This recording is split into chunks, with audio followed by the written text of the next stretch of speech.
Hello and welcome to episode number 7 of This Mortal Life. I am really excited. I'm finally sitting down behind the computer to record this episode. For those of you who just listen, I do create a video and I'm speaking on Zoom. I record it on Zoom and then I post it to This Mortal Life on YouTube. So if you ever want to watch me talk, not that you would, but it's there if you're ever interested.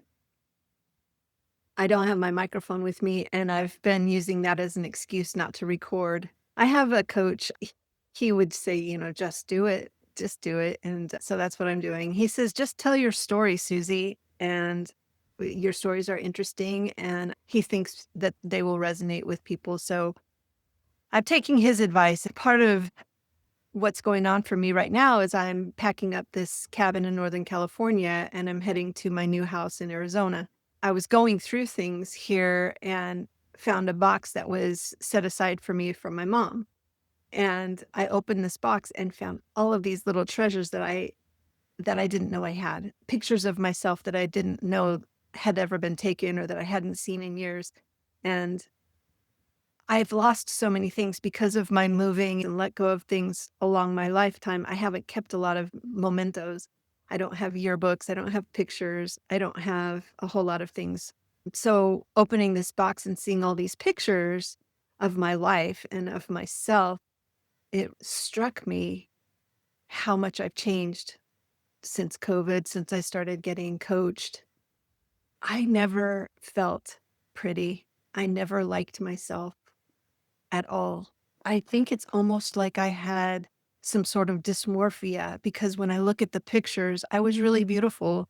And yet I remember not feeling beautiful and not feeling worthy of love or acceptance or belonging. I just didn't feel worthy at all. And it breaks my heart when I look at the pictures of myself and seeing the beauty that I had and that I held and all the talent and all the things that I'd done. And yet I still had this deep inside feeling of unworthiness. When I went to the grief recovery method, the advanced teacher was the life coach, and she wrote a book called The Compassion Code Academy. And she was helping me with my grief, but also with my self-worth. And so I ended up coaching with her for 6 months. And I remember we had our initial consultation call. And the reason I decided to spend the money to coach with her was she said this.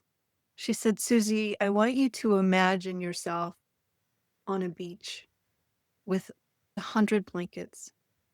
And on every one of those blankets, there's a baby or a kid your favorite age, a young child. And on each of these blankets, these young kids, they're all different colors, they're different nationalities, they have different IQs. Some of them can't walk, some of them can't see, some of them can't hear. Just every kind of kid out there. And I want you to walk out there and look at each one of them. And I want you to choose one of them that's not worthy of love, that's not worthy of acceptance and belonging.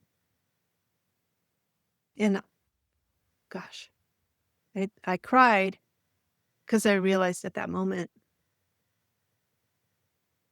as I do now, how cruel I was to myself.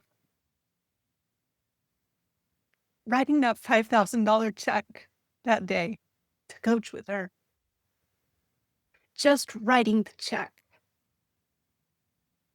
so that I could learn that I was worthy was probably the beginning of my healing. It was the spending the money on myself to learn how to love myself. That was the beginning of me saying I'm worthy enough to spend money to find love for myself. So I posted these pictures on my Substack, just a collage of the pictures, because in one way it was a little self-indulgent because I'm looking at these pictures of me, and who wants to look at a collage of just me? But on the other hand, it was like a little bit of a tribute to loving myself today for the person that I was back then. So I coached with Laura, Jack, and I learned a lot about myself. And that was just the beginning of my journey into loving myself. It took a really, really long time and a lot of effort to find the true person that I am. I remember when I was married, I was taking a bath with my wife and she said, "What's going on with your nose?" And I said, "I don't know." And I looked in the mirror and all of a sudden I hated my nose. I had never really hated my nose before, but all of a sudden, no, I was hating my nose and it was a little bit hard to breathe out of. I had a deviated septum. And so I went to a plastic surgeon and I wanted to see if I could get a deviated septum. And while he was doing that, could he make my nose better? And so I had a rhinoplasty surgery. And this nose job left me unable to breathe through my nose. He kind of messed up my nose. And so he said he could fix it. So he operated again. He took cartilage from my ear and tried to fix my nose, and that didn't work. So then he's like, "Well, the cartilage from your ear wasn't strong enough. So there's this other thing that we can use. It's like a netting thing that we can buy. It's made from cartilage or some other kind of thing. And we can use that. And I'm sure it'll be successful." So then he operated on me a third time. And that time it didn't work. It made my nose worse. And now I'm getting like all the scars and tissue and all the stuff built up in my nose, and my nose wasn't functioning at all. And so I found the doctor in Chicago, Dr. Toriumi. He is a world famous plastic surgeon who specialized in revision rhinoplasty, helping people that had had bad surgeries. And so I called and they said, send all these pictures. I had to send videos of myself breathing to show that I couldn't breathe out of my nose. And he said he would take me as a patient, but I had to commit to $20,000 off just to make that first appointment. So I didn't do that after I was just miserable not being able to breathe out of my nose. So I finally spent the money and went and saw Dr. Toriumi, and he, on the fourth surgery, actually was able to create a nose for me that worked. He had to take cartilage from my ribs to rebuild my entire nose. And so my nose, this nose is fake basically. It's hard. It's not pushy or squishy at all. At least it works though. But I did that original surgery because I just hate myself. I thought maybe if I changed my nose, it would work. Maybe I would like myself if I changed my nose. And I used to cut my hair really short and I would get home from the haircut place or the stylist and I'd look in the mirror and I'd still hate myself and I'd still hate my hair.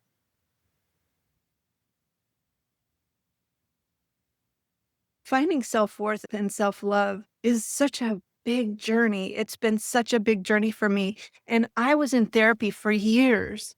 And I'm not saying anything bad about my therapists, but it wasn't until I found coaches that I started to learn about how to love myself. I write letters almost every day from love to myself, which I've been posting. It's insane to think that I post letters from love to myself out there for the world to read. And I thought another reason why I wanted to tell this story is because my best friend last week looked at me and she said, "Gosh, I miss your old nose, but I don't miss my old self. I don't miss my old self." So I'm going to keep sharing my journey with you. I hope it feels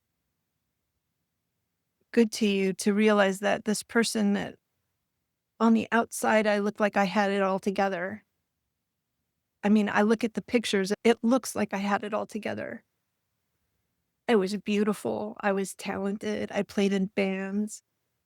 I was quote unquote popular, and I felt worthless. We never know what someone's going through. That's why I think so many movie stars are still unhappy. It doesn't come from outside. Happiness doesn't come from our appearances. You can't change your face. You can't change your nose to make yourself love you. It's not like that. For me to start loving myself, I had to get rid of the hate first. You can't just go from hating yourself to loving yourself. You have to purge the hate. I had to purge my self-loathing before I could ever start to love myself. I'm going to be turning 60 this year, and I've been looking at, movie stars and young people and identifying with, some of these young, beautiful actors and longing for my youth and wishing that I could do it over again. I wish if I would come back again, I'd like to come back as a beautiful young woman. And then I open this box and see that I was that beautiful young woman that I wanted to come back as. I think that this journey I'm on to loving myself, it's going to be still a process of continuing and learning how to love myself even through aging, even through growing old and having a different nose and having different teeth and all the things that I've changed about myself, trying to find something to love.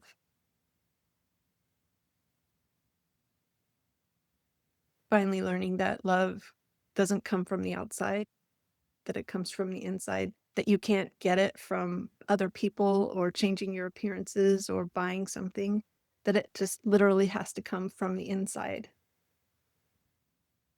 So that's what I have today, and thank you for listening. I really appreciate you listening. I'm so glad you're here. I hope this was helpful, and I love you. Thundering news hits me like a snowball striking my face and shattering, covering me in fine powdery mist and mixing in with my tears. I'm 57 and I could be 7 years old, 'cause I will never be able to comprehend the expansiveness of what I just learned. That you have disappeared, you have been released, you are flecks of light, you are mist. Somewhere spinning round the sun, circling the moon, traveling through time, you are mist.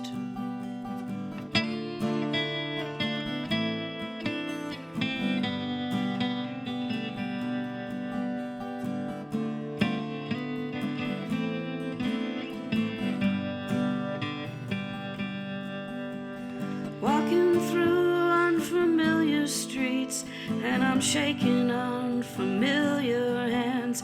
I'm hearing unfamiliar laughs and lovely language I don't understand. It's late October in Copenhagen. The skies are gray, the snow is falling. I see my breath outside. I'm freezing, I'm motionless in disbelief that you have disappeared. You have been released. You are flecks of light. You are mist. Somewhere spinning round the sun, circling the moon, traveling through time. You are mist.